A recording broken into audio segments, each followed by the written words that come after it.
Hello.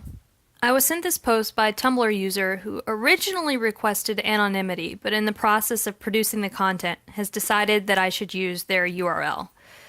I know what you're thinking. A cult? But yes. If you're skeptical, listen to this video. If you're saying, yes they are, listen to this video. Anyone who cares about anyone in fandom, listen to this video. This is from Aim My Arrows High. Contents.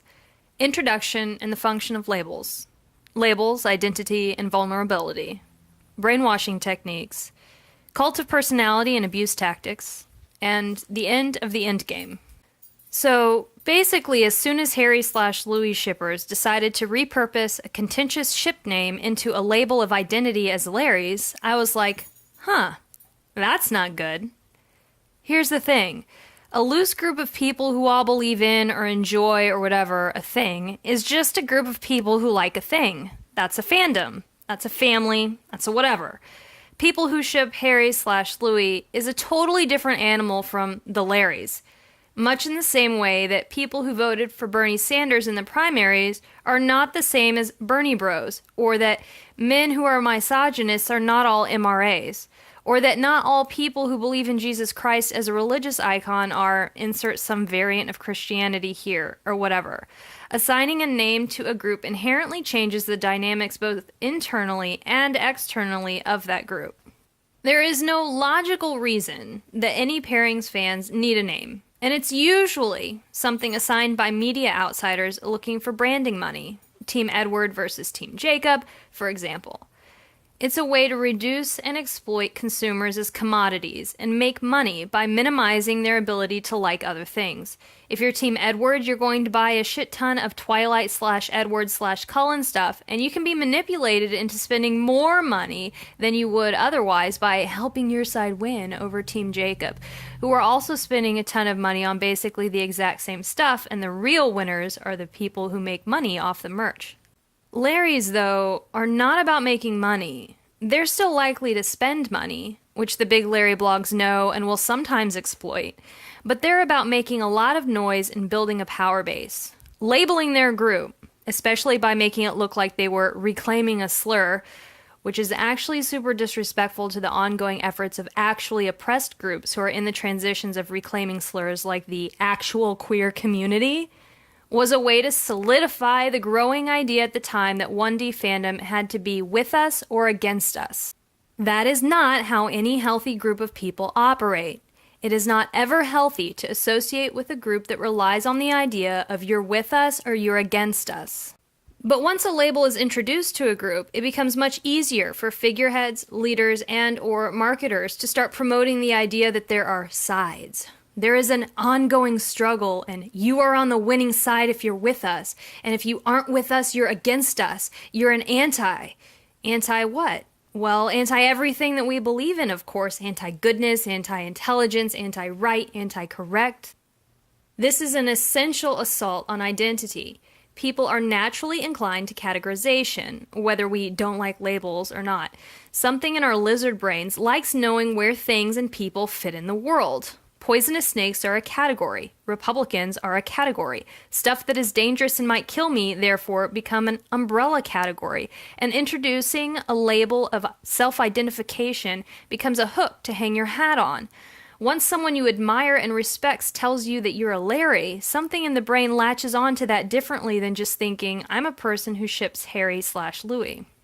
A person who ships X is a person first. A person performing an active action, a choice, and something that can be variable. A Larry is an identity. It's not putting the person first, and it's not an action or a choice to be taken. It's treating a ship like it's an inherent part of a person's identity. That is a brainwashing technique. You're not a person first. You are this element of identity first. You are not choosing to perform an action. This identity is your performance. You will take any and all actions necessary to retain this performance and will reject actions that do not adhere to this identity. Caveat. I also hate how whole fandoms are assigned labels too, like harmonizers or directioners, etc. Just be a group of individuals who like the thing. Even as someone whose identity has at various times in my life been very woven into my fandoms, I have never wanted to relinquish the idea of my individual identity to a collective whole.